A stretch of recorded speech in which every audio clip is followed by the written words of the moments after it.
these things apart. And then back here, when you form this thing, you got to check out your math.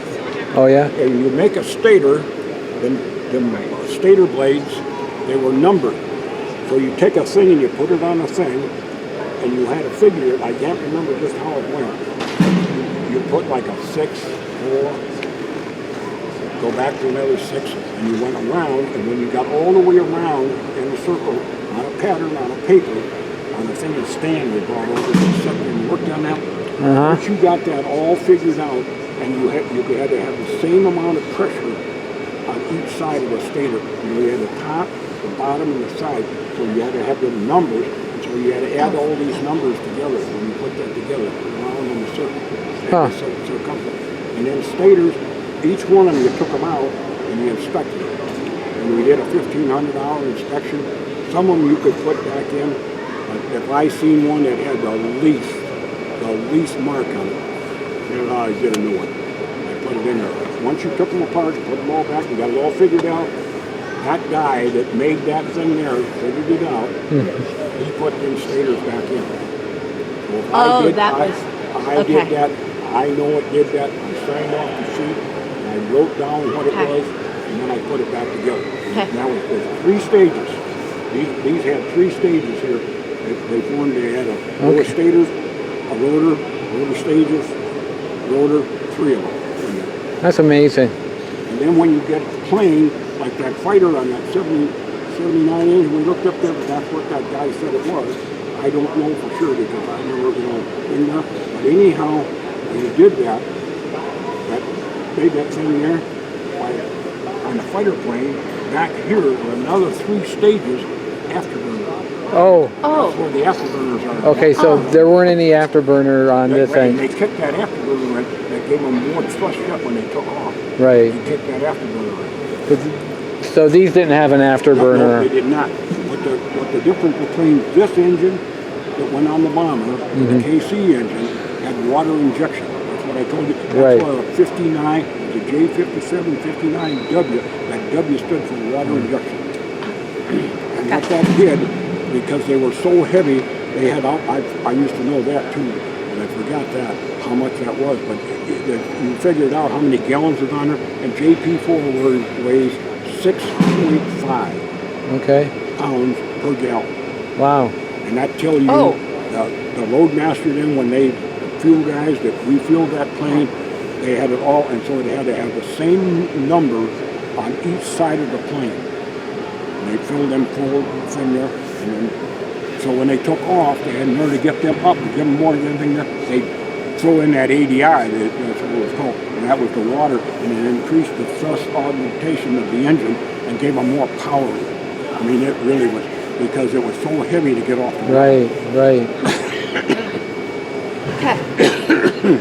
So, all right, you have to work on one. How long did it take you to complete an 8-hour shift? I turn an engine around. I got a brand new engine. I mean, if I got an engine that came in and I had to recondition it, put all the cans in, check all the things, check all the fuel lines, check the fuel controls, check the fuel pump, check the constant speed drive and 59W and everything there, I could do that 8 hours. Okay. I split the engine, pull the engine apart, and I didn't have to, but if I had to put a new one together. And then you could put it back together. Put it back together.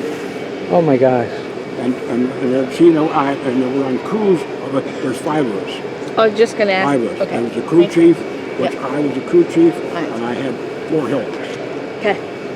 Got it. I was like, how many? And so, was it the crew of you that could turn one around? Yep. It took 5 of you to turn one engine around in a day? Yep, it would take 5 of us. Well, 8 hours. 5 of you in 8 hours could turn an engine around. We'd turn one around.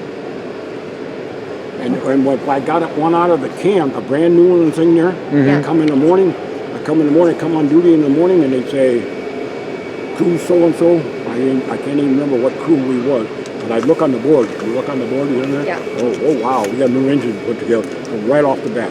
Oh, you knew what? Outside, I went right outside, found the engine that was marked. They were all marked and everything, and then somebody else did all that, didn't they? And I Started right there, took the toolboxes, put them on the rack, and wheeled them out there. All 5 of us go out there. We all 5 would help take that out of there. Okay. We'd take that all out of there, take that lid off, and if we had an engine sitting over here, I'd have to go through and make sure all the historical records would look. Each one of them wheels back there has historical records. So they have a history. They know Of each part? When it's a part, each part, them wheels. They're about this long. The shaft is each one that gets smaller, and then one is bolted to the other one. There's a stator in between it, and then there's a rotor in between them. So that was a 3-stage back here on the J57. that I worked on. And then we take the new engine out. So while we had the new engine outside out there, some of the guys were cleaning on that there. We got the old one over there, picked that up. I checked the historical record. I put it in the can, bolted it all down, and I put the lid back on it and torqued that all the way around that can. And then I had to pressurize it, suck the air out, and then I pressurized it. And then I shipped it back to, and that went to Oklahoma City. That's where Depot was. Okay.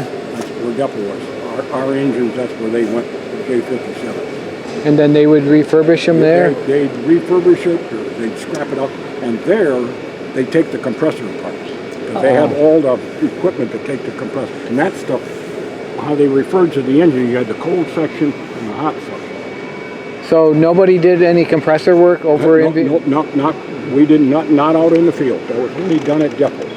Okay, so if something went wrong with one, you got shipped back. Right, no. As soon as the engine would show up, that there was something wrong with it, and they were complaining about the compressor, or it wasn't functioning there, we just automatically, the guys would take it right off. They'd come right off the thing, and they'd bring it right into us, and we, in between whatever else we were doing, if we weren't working on an engine or whatever crew was, we'd take that and put it in a can and ship it out, get it ready to ship.